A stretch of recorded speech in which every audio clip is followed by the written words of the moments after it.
2장 20절입니다. 우리 함께 암송합니다. 내가 그리스도와 함께 십자가에 못 박혔나니 그런즉 이제는 내가 산 것이 아니요 오직 내 안에 그리스도께서 사신 것이라.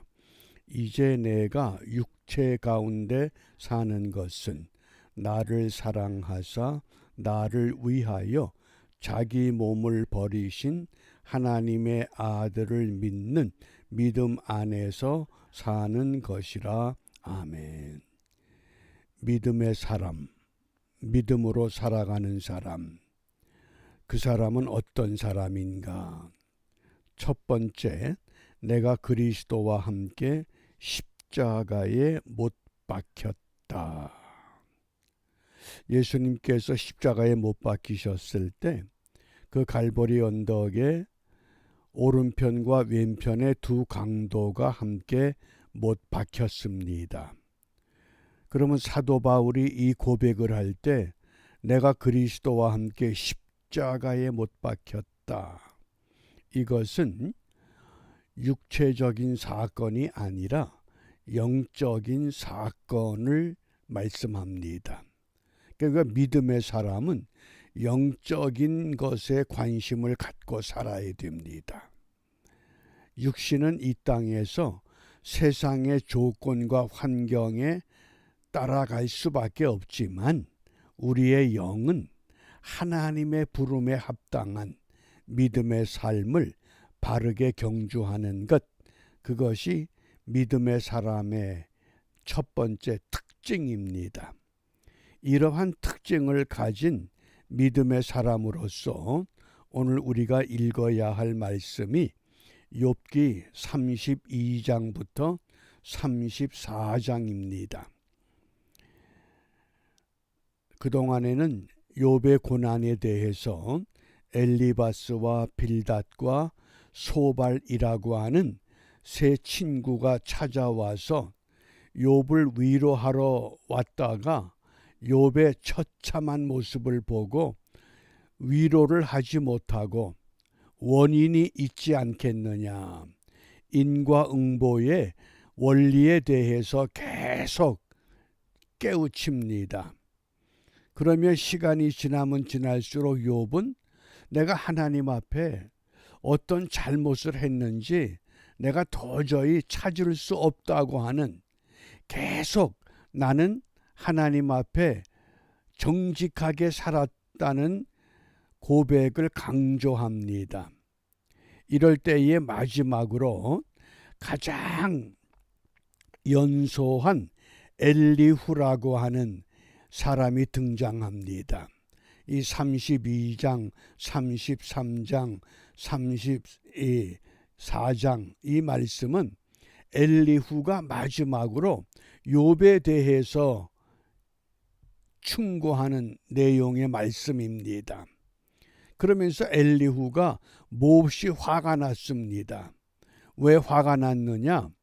욥이 나는 정직하게 살았다, 의롭게 살았다, 자기 정직과 의를 강조하게 될 때 엘리후는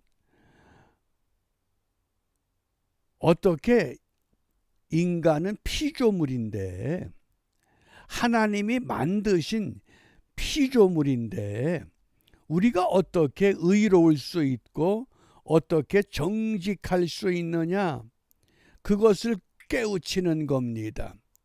그러니까 이제까지 충고하던 엘리바스, 빌닷, 소발도 입을 다뭅니다. 욥도 입을 다뭅니다. 내가 정직하고 의롭다고 주장을 했는데 하나님이 나를 지으셨구나. 그걸 지금 강조하는 겁니다. 그 강조하는 용어 가운데 하나가 전능자의 기운, 이 33장 4절입니다. 이 말씀을 잘 기억하시길 바랍니다. 이 욥기서에 보면 전능자의 기운이라고 하는 이 용어가 2번 사용됐습니다. 32장과 33장입니다. 32장 8절에 33장 4절에 이 전능자의 기운, 우리 33장 4절 함께 읽습니다. 하나님의 신이 나를 지으셨고 전능자의 기운이 나를 살리시느니라. 아멘.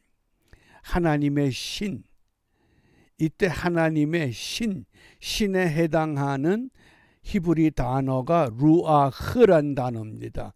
우리가 이 단어는 자주 들어봤습니다. 루아흐, 우리가 보통 성령 이렇게도 번역합니다. 그러나 영이라고 하는 것, 루아흐는 영이다. 이것은 꼭 기억하셔야 됩니다. 하나님의 신, 루아흐, 영이 나를 지으셨구나. 사람은 영적인 하나님이 영으로 우리를 만드셨습니다. 이것이 짐승의 생명과 사람의 생명의 차이가 되는 겁니다. 그 다음 두 번째, 전능자의 기운이 나를 살리시느니라. 하나님의 신 루아흐가 만들었고 전능자의 기운, 이때 기운이라고 하는 건 네페시렌 단어입니다. 네페신, 이거 한마디로 말하면 호흡을 말합니다. 그죠? 일반적으로 생명 그럽니다. 그러면 이 루아흐와 네페시렌 이 단어, 이것 때문에 엘리후가 욥을 충고하는 겁니다.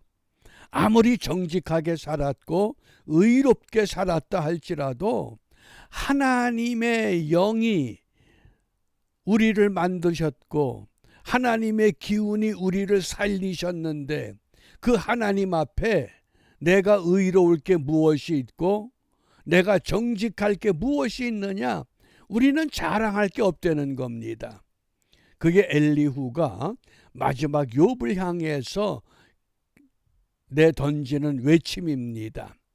그러면 과연 이 하나님의 신, 전능자의 기운, 이것이 무엇인가? 창세기 1장 2절입니다. 우리 창세기 1장 1절은 다 기억하시지요? 태초에 하나님이 천지를 창조하시니라. 하나님이 세상을 만드셨습니다. 그런데 그 다음 2절에 보면 땅이 혼돈하고 공허하며 흑암이 깊음 위에 있고 아무것도 보이지 않는 혼두, 깊음, 흑암의 그런 세상, 그런 곳에 하나님의 신이 수면에 운행하셨다. 이때 하나님의 신이 루아흐입니다.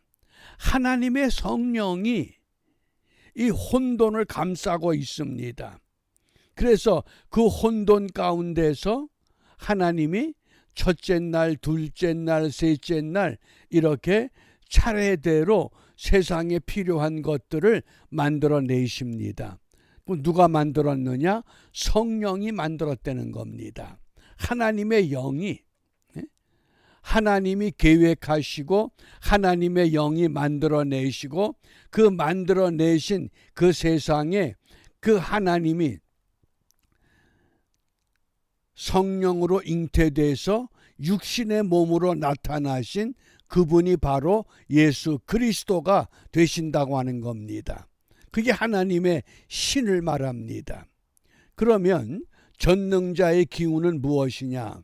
욥기 32장 8절에 보면 사람의 속에는 심령이 있고 전능자의 기운이 사람에게 총명을 주신다. 이 기운 네페시 뭡니까? 하나님의 호흡이라고 하는 겁니다. 우리가 사람이 세상을 떠나게 되면 뭐라 그럽니까? 호흡이 멈췄다 그럽니다.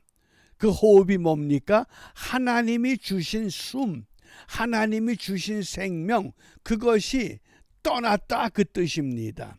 그걸 전능자의 기운입니다. 이 전능자의 기운을 어떻게 주셨느냐? 창세기 2장 7절에 여호와 하나님이 흙으로 사람을 지으시고, 동물은 무엇으로 만들었습니까? 동물도 흙으로 만들었습니다.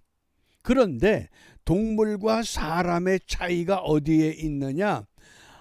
하나님이 흙으로 사람을 만드셨는데 생기, 네펫이라고 하는 하나님의 숨결, 하나님의 호흡, 이것을 한마디로 말하면 하나님의 생명을 그 코에 불어넣었다.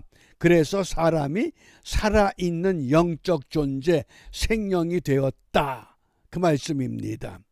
그러므로 이 하나님의 신 루아흐, 창조의 영이셨습니다. 그 창조의 영이 전능자의 기운, 네펫이라고 하는 하나님의 숨결을 우리에게 불어넣으셨습니다. 그러니까 우리가 호흡을 멈춘다고 하는 건 뭡니까? 하나님의 숨결이 나를 떠나가는 겁니다. 그걸 우리는 호흡이 멈췄다, 이렇게 표현합니다. 시편 104편 29절, 주께서 낫을 숨기신즉 저희가 떨고, 주께서 저희 무엇을 취하신즉? 호흡, 네페시를 취하시니까 하나님이 불어넣은 것 하나님이 꺼내가면 그만입니다. 그러면 저희가 죽어 본 흙으로 돌아간다. 또 시편 146편 4절, 그 호흡이 끊어지면 흙으로 돌아가서 당일에 그 도모가 소멸하리로다. 그러니까 사람을 만들 때 흙으로 만들었습니다. 흙이 재료인데 흙을 가지고 아파르라고 하는, 아파르가 뭐라 그랬습니까? 먼지와 같은 겁니다. 먼지와 같은, 그러니까 사람은 먼지와 같습니다. 그 먼지에 네펫이라고 하는 하나님의 숨결, 하나님의 생명을 넣었기 때문에 살아있는 영이 되었다고 하는 것, 이것을 분명히 기억해야만 합니다. 그래서 그 아파르가 성경에서는 어떤 때는 가루로 번역되고, 어떤 때는 진토로 번역되고, 어떤 때는 불을 태우고 남는 그런데 그 아파르가 동사가 되면 부스러진다, 그 뜻입니다. 하나님이 우리 네페시를 취해 가면 우리 육신이 부스러져서 흙으로 돌아갑니다. 아담아가 되고 아담아가 더 분해해서 아파르가 된다고 하는 겁니다. 그게 이 하나님의 신과 전능자의 기운, 그러니까 가장 연소한 엘리후지만은 창조의 질서를 말씀하면서 욥이 고난받는 것에는 하나님의 어떤 창조의 계획 가운데 하나님의 섭리가 감추어져 있다고 하는 것을 깨닫게 해준 가르침인 겁니다. 조금 더 이 호흡에 대해서 살펴보면 이사야 22장 2절, 너희는 인생을 의지하지 말라. 그의 호흡은 코에 있나니. 수에 칠 가치가 어디 있느냐? 또 이사야 42장 5절, 하늘을 창조하여 펴시고 땅과 그 소산을 베푸시며 땅 위의 백성에게 호흡을 주시며, 호흡을 주시며 땅에 행하는 자에게 신을 주시는, 뭡니까? 영을 주신다는 겁니다. 그것이 영원한 생명이 되는 겁니다. 따라서 우리가 이 아침에 무엇을 기도해야 되느냐? 우리가 어떤 고난 가운데 있습니까? 욥이 고난을 받으면서도 고난의 원인을 찾지를 못했습니다. 나는 이제까지 정말 모태신앙으로 정직하게 살았고 의롭게 살았다고 했는데 깨닫지를 못한 겁니다. 그런데 엘리후가 등장하면서 하나님의 신이 우리를 지으셨고 전능자의 기운이 우리를 살려주셨지 않느냐. 내가 지금 이렇게 말하는 것도, 내가 고난받는 것도 전능자의 기운이 있기 때문에, 하나님의 신이 간섭하기 때문이 아니냐. 왜 그것을 못 깨닫느냐. 원인을 찾아보려는 겁니다. 내 존재의 원인이 무엇이었느냐. 그러니까 사도 요한은 요한복음에서 이런 말씀을 합니다. 요한복음 1장 3절에 만물이 그로 말미암아 지은 바 되었으니 지은 것이 하나도 그가 없이는 된 것이 없다. 성부, 성자, 성령 이 하나님이 없이는 아무것도 된 것이 없어. 내가 존재하는 것도 하나님 때문인데, 그 하나님 앞에 무슨 의의를 내놓고 무슨 정직을 내려놓겠느냐. 우리는 하나님 앞엔 아무것도 아니라는 겁니다. 흙으로 돌아갈 수밖에 없는 인생이 아니냐. 그러면서 우리가 오늘 그럼 무엇을 기도하겠느냐. 시편 150편 그 마지막 6절에 호흡이 있는 자마다, 뭡니까? 살아있는 자마다, 숨을 쉬는 사람마다, 생명이 있는 사람마다 무엇하라? 여호와를 찬양하라. 이게 우리의 도리입니다. 내가 살아있다고 하는 것은 내 정직, 내 의, 내 무엇을 내놓는 것이 아니라 오직 여호와를 찬양하라. 오늘 이 하루가 우리에게 생명이 연장되는 까닭은 오직 주님만 찬양하며 살아가는 은총의 기회를 다시 열어주신 것밖에 없습니다. 그러므로 우리가 어떻게 살아야 됩니까? 우리 육신은 분명히 호흡이 끝나는 날이 있습니다. 숨을 멈추는 날이 있습니다. 그러나 그것이 끝이 아니로 반드시 우리가 부활의 몸으로 다시 일어나게 될 것을 확신하기 때문에 어떻게 주님만 찬양합니까? 부활의 신앙으로 이 세상을 살아야 한다고 말씀합니다.